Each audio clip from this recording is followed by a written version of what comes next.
Hello everyone, this is Marco and I am back with my coverage of Domonick Cruz versus TJ Dillashaw, the UFC Fox Sport 1 fight that just went down. The fight just finished about 15 minutes ago, so I just definitely want to capture it while in a moment.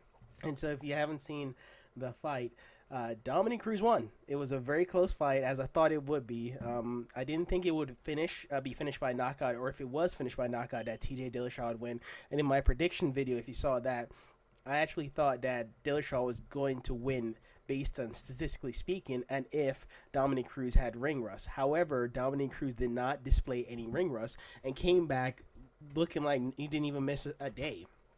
And it was really interesting to see how Domonick Cruz adjusted to TJ Dillashaw's style.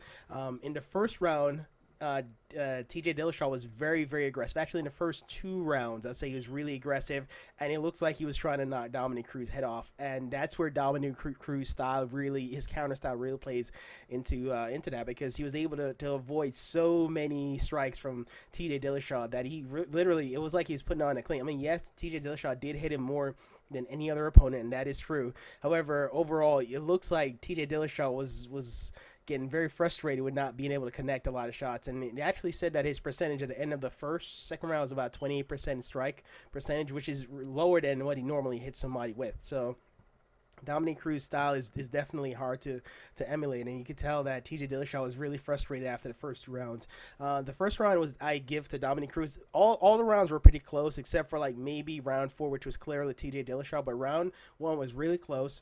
The critical moment in round 1 was the takedown by Domonick Cruz. He was able to take him down, and he was also able to avoid some really big shots while also tagging him with some really big combos, which is why I gave Domonick Cruz the first round. The second round was again similar to the first round. Domonick Cruz was able to take him down twice in the second round, which was the critical moment of the round 2. And not just that, he was able to do a lot of body shots, counters, and just overall caught him with really good jabs and combos. So TJ Dillashaw, of course, did catch him with some big shots, but TJ Dillashaw was trying to set up a high kick that he was never able to execute throughout the entire fight because of how Domonick Cruz moved. He circles from left to right, and so he was trying to time it. TJ Dillashaw was trying to time it, so when Domonick Cruz circled away from his strikes, that he was circling to a high kick, kind of like what Holly Holmes did a little bit. But Domonick Cruz is so good at changing in the middle of moving. He could change direction while moving one way and then shifting to another, and to avoid so many of the big shots. And never once was he in danger from that high kick. And as a result, TJ Dillashaw really had to change his strategy towards the 4th round, is where he changed his strategy to be a bit more effective. But the first 3 rounds, he was literally trying to knock his head off, and he was really frustrated. He wasn't connected with anything seriously. And as a result, in my opinion, I think the first 3 rounds were Domonick Cruz winning 10-9. It could go either way. Round 2 was close, but round 1 he got 1 takedown. Round 2 he got 2 takedowns. In round 3, that's where you see TJ Dillashaw start to get a little bit success with his leg kicks. He started to do it a little bit better, and set up a little bit more. He was not trying to look for big knockouts. And on top of that, in the first round, TJ Dillashaw was very light-footed, but in the second and third round, he was very flat-footed from being either frustrated or maybe a little winded from missing so many big shots.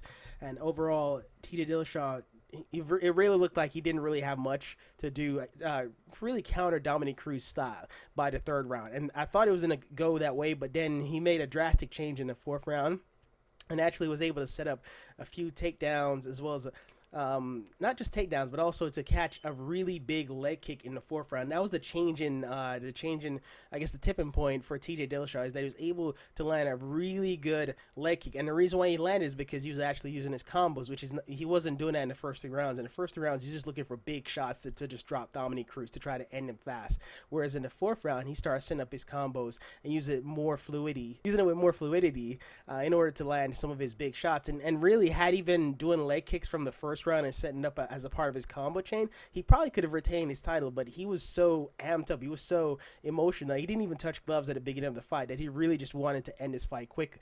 And I think his emotion kind of let him fight a bit too aggressive, which allowed him to be countered by Domonick Cruz a lot. And so in the 4th round, he caught him with a big leg shot after at the end of a combo chain, which resulted in Domonick Cruz rushing in and try to punch him. And then as a result, TJ Dillashaw was able to get the takedown in the 4th round. And then from there, the scramble led to them being against the cage, and he had Dominick Cruz against the cage, and he was kneeing Dominick Cruz in the bad leg, the one that he had the ACL tear, and as a result, he did massive damage to Dominick Cruz's leg. And I was a little bit worried, I'm not gonna lie, because that's the leg that he's got injured 3 times, I believe. It might have been 2 or 3 times. And so, as a result, I was a little worried for the 5th round. And so the 4th round was clearly TJ Dillashaw, 10-9, did a lot of damage, and really just secured that round. And that was the first time TJ Dillashaw had any success in the rounds, any clear success, in my opinion. The first 3 rounds were close, but I gave it the edge to Dominick Cruz. 5th round, it started off similar to how the 4th round ended, where TJ Dillashaw caught Dominick Cruz in several leg kicks, as well as caught him with a good body kick that forced Dominick Cruz to really just be a little bit more aggressive, and actually came back and rattled off a combo. Towards the middle of the round, though, Dominick Cruz started to find his rhythm again and start to catch him with more attacks. So the first 2.5 minutes was TJ Dillashaw, and I said the last 2.5 minutes was Dominick Cruz. He caught him with a beautiful, it was like a 4 or 5 punch combo that really just kind of set TJ Dillashaw back a little bit, and as really, he was a little bit more cautious, didn't want to take any more chances, but he still tried to do his leg kicks, but Dominick Cruz was still avoiding it. And towards the end of the fight, was a great fight, beautiful display of Dominick Cruz evading so many big strikes from TJ Dillashaw, and TJ Dillashaw was clearly frustrated. He didn't really have anything to really counter Dominick Cruz. His best weapon was the leg kicks, which he did in round 4. That was the critical moment of round 4. There was not really a lot of critical moments in round 5, except for like the beginning stanza where TJ Dillashaw caught him with the body kicks and another leg kick. But then towards the end, it was combo city for Dominick Cruz. So overall, it was a very super close match. Dominick Cruz won the title by split decision. If you haven't already seen it, if you haven't, you should definitely check it out. Fox Sport 1, or I'm pretty sure they'll have a video up soon on YouTube somewhere. And if you thought Dillashaw was gonna win, let me know. I did originally pick TJ Dillashaw for winning statistically. However, I said that's only if Dominick Cruz is not 100%. And Dominick Cruz was 100%, and Dominick Cruz did win, as I stipulated that he probably would if he is 100%. So definitely want to thank you guys for listening, and I will see you guys in the next video.